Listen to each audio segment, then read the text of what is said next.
Hello, trading is closed on January 18th, 2018.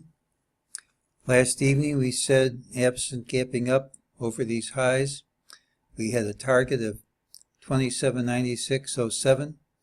This isn't only a target, it's also a support resistance level.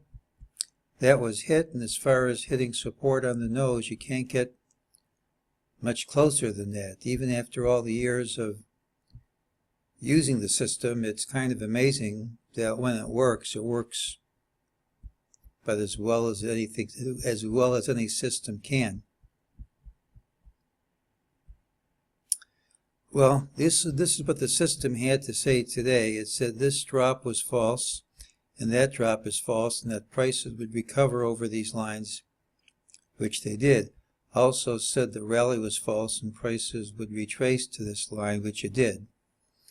So we don't have anything from the system for tomorrow, but we do have some inclination of what will happen based on other patterns.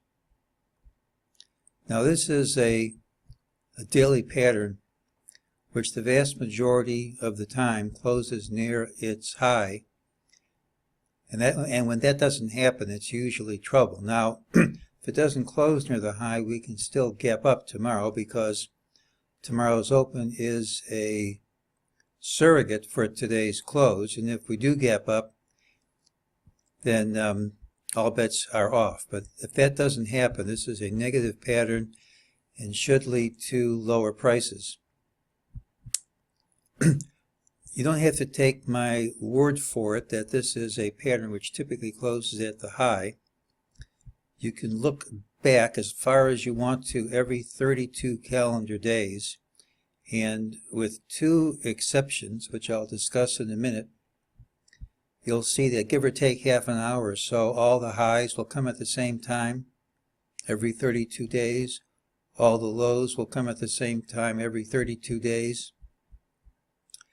And the natural tendency of this pattern to have a rally will work out the vast majority of the time. There are two caveats which my late friend William Blount taught me. One is a point can be split.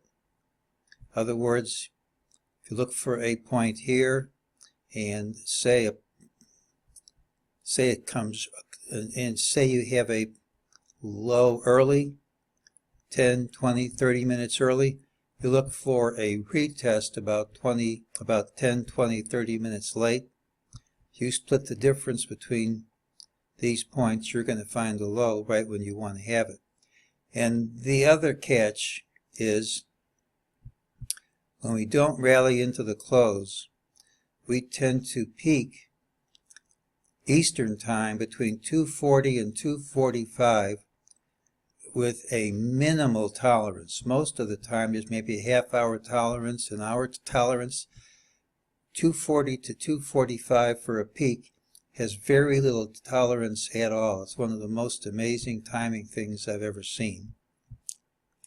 Anyway, absent gapping up and overtaking these highs tomorrow, I look for lower prices, and that's today's call.